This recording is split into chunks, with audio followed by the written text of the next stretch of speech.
Right, Hispanic Heritage Month, as I mentioned, officially ends mid-month today, but the Pico Princess celebrates every single day, and she invites all of us to do the same. Meals with meaning, she says. They are simple, they are soulful, they're made with love, and a few core ingredients, right, Veronica? Yes, yes. Okay, so you have a name, it's Veronica, but you are known to everybody as the Pico Princess. Yes, I am. Excuse my voice, which it's a good thing you're here because you're someone who could just take over. I will, yes. So tell us what Meals with Meaning means to you. So Meals with Meaning to me meant that what I wanted to share with you about my Hispanic heritage.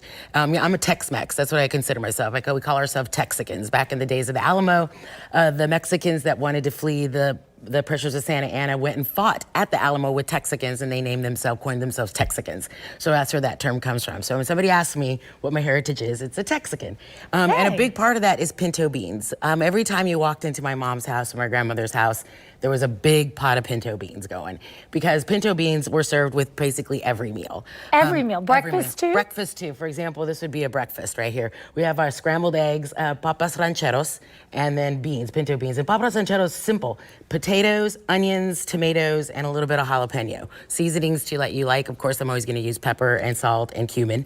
I use the vampire killer, which of course my friend Summer Salt always has added an extra special tune to my family meals now. But people who frequent the farmers markets around town know you and also know Sarah from Summer Salt. And you guys really equip people to make these delicious meals because you sell the very basics. But again, getting back to what you were saying, the breakfast, you knew that the beans were a part of that meal. Yes, yes. Something you knew. It was and part of lunch and part of dinner. Even a simple dinner. For example, like a simple dinner that we would do something like this. You would take your beans that were refried beans and you would make a tostada out of them. You might not have them as a side. You could have them as the main part of the meal. So for example, y'all call these tostadas, but back in Texas we call these chalupas.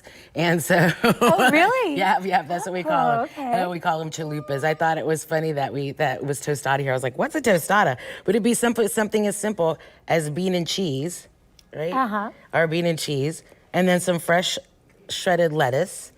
And then, of course, back with, we'd be slicing tomatoes and onions, but we don't need to do that anymore because we have Pico. Yes, so it makes that's the beauty super of it. easy, right? Super easy with that. And then one of my favorite memories about some of the foods that we would eat too is even on an easy Friday night dinner, part of what my job would be to make the guacamole. When I tell people that I've literally been making guacamole, teeny tiny, 4 years old, because I wasn't allowed to cut and cook. So my mom would say, Veronica, just make the guacamole. That's smushing. Yes, yeah. She would cut the avocados in half for me, or this was this plastic knife that we could use, and we cut it open, and I could dig it out, and then I could do it, squeeze everything I needed to on there, and then do that. And is the recipe you use now still the same? It's still the same. Oh my goodness. With a few added spices. My mom didn't really care for the spices back in the day, but now I do. So and something, so here, and this is what we would do too. You can make another one out of this. So it's really, you could almost put it up at like a bar, like a buffet. Oh, definitely. You could that's something that the whole family could.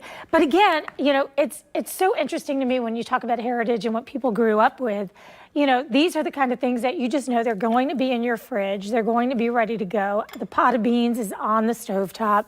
And it's simple, and it's nutritious, and it's real food. Oh, it's always real food. And it was about, something that we had to stretch. So, beans and rice, potatoes, those were going to be part of everything that you were going to eat. But all the fresh fruits and vegetables, all the fresh vegetables would be part of what we were eating as well. So may I? Please, help yourself. Okay, because I never miss a chance, right? Yes, this is your trio, too. Let's talk about the three things that people always love to come and get from you. Yeah. Tell us about that really quick. We only have 30 seconds. Okay, so yes, my trifecta, you have the Pico, guacamole, and seasoned pinto beans. All my products are nut-free, dairy-free, oil-free, vinegar-free, gluten-free, and proudly vegan and egg-free.